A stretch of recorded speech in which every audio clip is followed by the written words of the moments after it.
Welcome back, everyone, to Money and Markets. The U.S. economy is still struggling, as evidenced by the recent GDP report showing 2.4% growth in the second quarter. Now, on the other side of the world, China is in the opposite situation. Its growth in the second quarter was over 10%. Now, that was down slightly from the first quarter, but it's still 5 times faster than the growth here in the U.S.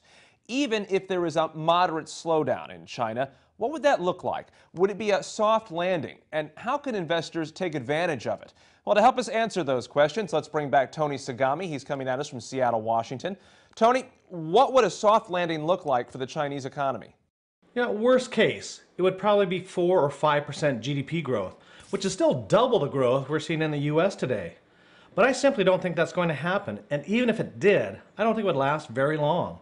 Look, the talk about a soft or a hard landing is really predicated on the assumption that a drop in demand from North America and Europe will take a toll on Chinese exports and hurt their economy.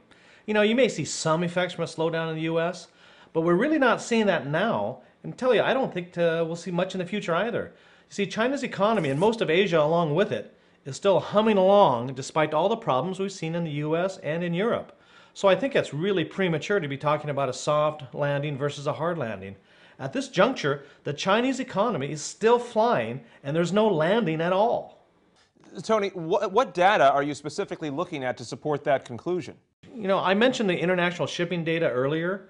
It tells me that not only is China doing healthy exports to other Asian countries, but it's also now importing goods from the rest of the world. Let me give you a perfect example. BMW recently reported fantastic profit numbers. But if you dig into those numbers a bit, and you know what you'll find? You'll find that sales growth in Europe was a pretty measly 3.6%. In North America, a little bit better at 5.6%. But in Asia, sales of luxury cars jumped by nearly 60%. And most of that growth came from China. Okay, Tony, what about Chinese stocks? They haven't been doing very well at all over the past year. That's precisely why it's such an opportunity. Its economy is flying, but the stocks haven't followed suit yet. And why is that? The key is that although there is some linkage between the stock markets of China and the West, we're starting to see more decoupling between the economies of China and the West. So whenever you see the China stock market decline temporarily in response to some other global problem, it's time to buy in anticipation of more domestic growth. Think of it as a gift. Here's the big picture. The Shanghai Composite Index has already seen a 30% correction.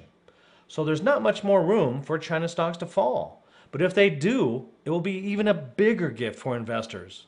Tony, why do you think the slowdown in the rest of the world has not affected Asia as people had initially feared? I think a big part of the reason is that the Asian economies are all helping each other. Think of it as the Asian version of NAFTA, except it's a successful one. China and its other Asian tiger neighbors, they're not putting up tariffs or walls between them. They're not erecting trade barriers. They're cooperating in every way they can. And boy, is it working, because they all seem to have things that the other countries need. Whether it's natural resources from India, Australia, or Indonesia, the cheap labor in China or Vietnam, or the capital that Japan has. Okay, Tony, these Asian economies, they're all doing great, but the rest of the world is suffering. So how should investors play this? There are all kinds of ways to invest in Asia. You can buy Asian companies on the highly liquid Hong Kong market or even on the U.S. exchange. If you don't want to buy individual stocks, there's a whole slew of ETFs that focus on different regions, countries, and market sectors. Or you can look for U.S. companies that are deriving big revenues from Asia.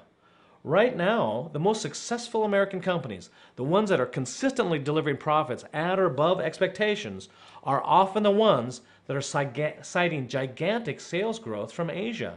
You need to stock your portfolio with these type of companies, companies that make products that the Chinese are buying.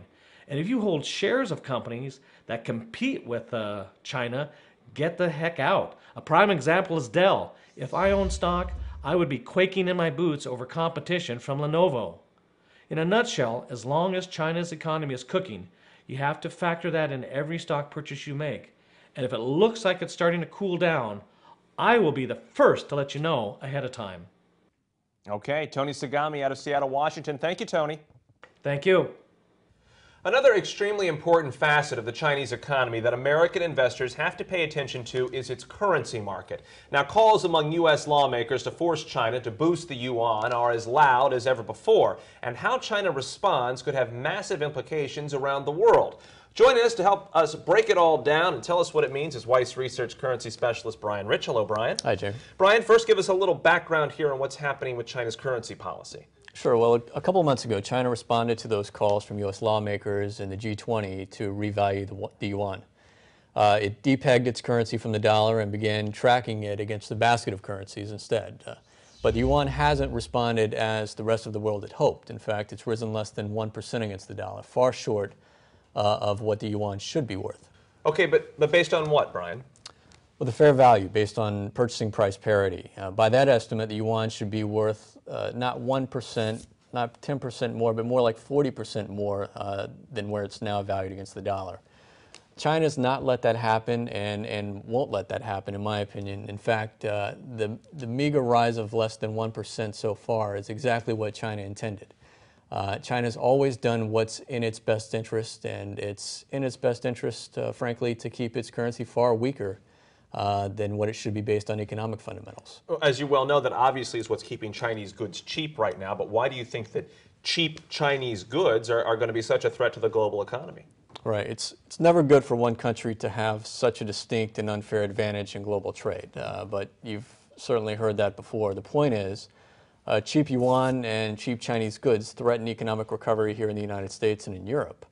The only way to achieve sustainable economic growth is by rebalancing the global economy. And without a more fairly valued yuan, repairing global imbalances is highly unlikely. In fact, the current trade imbalances are a recipe for more destabilizing events, more booms and more busts. Okay, so what kind of political ramifications then would we see down the road? I think there's a good chance it could lead to protectionism, particularly here in the U.S. As you mentioned, we're already hearing calls for trade sanctions. If the U.S. economy doesn't turn around, there's a very real possibility trade barriers could become a reality. The problem with protectionism is that it tends to be contagious and it tends to bring about retaliation. During the Great Depression, there were widespread protectionist acts, and that brought global demand to a standstill. Okay, Brian Rich, thanks so much for being here. Sure. The United States is still the world's biggest economy, but in talking with our guests this week, a common theme has emerged here. The U.S. and Europe are bogged down in debt and a long, drawn-out recession, losing control over their economy and their destiny. China and much of East Asia are in the catbird seat here, making decisions that are consistently in their best interest and still on a long-term growth path. This heralds new and exciting investment opportunities in markets that, frankly, most investors know very little about. This week, we've told you about some of those opportunities. Next week, we'll tell you about one class of commodities that's benefiting from increased demand from these emerging economies: precious metals. A look back at the historic bull market in gold, silver, and other commodities, and a forecast for where they're headed in 2011. If you want more information or have a suggestion for a topic that you'd like us to cover on Money and Markets, just email us at weissmoneynetwork@weissinc.com. I'm Jamie Holmes, and now, Martin Weiss. Thank you, Jamie. Many decades ago, the Foundation for the Study of Cycles, which is a close partner to Weiss Research, made a startling forecast. The foundation said that by the end of the 20th century, we would see the beginning of a 500-year cycle, bringing a massive shift of wealth and power from the West to the East. Sure enough, that shift began in the late 20th century as China gradually shed the trappings of a socialist economy and began to grow by leaps and bounds. And now that shift is in full swing, both in good times and bad times. It's the fundamental force behind the growth in China, Singapore, and Malaysia. It is helping to drive a secondary growth wave in Brazil and in the CIVETS countries, Colombia, Indonesia, Vietnam, Egypt, Turkey, and South Africa. It's having a major impact. Does this mean that the East is decoupled from the West, or emerging markets are on a totally different track from developed nations? No. When markets sink or surge in New York or London, the same is likely to happen in Tokyo, Shanghai, or São Paulo, Brazil. So on a day-to-day basis, it might feel like there's no escape when markets are falling, or like there's no worry when they're rising. But such a narrow focus on short-term fluctuations can be very deceptive. If you step back from the trees and look at the markets or the economies from a broader perspective, you'll see an entirely different picture. Yes, both the West and the East are zigzagging, apparently in unison, but the West is zigzagging down, or at best sideways. The East is zigzagging up, and it's helping to pull other emerging markets up along with it. The pattern is clear. The down cycles in the West tend to be deeper and longer lasting. The up cycles in the East tend to be stronger and more sustained. And for investors, the strategy should also be clear. Intermediate economic recoveries and market rallies in the US or Europe should be viewed as opportunities to reduce your exposure, to build cash and liquidity, to batten down the hatches and prepare for the next storm.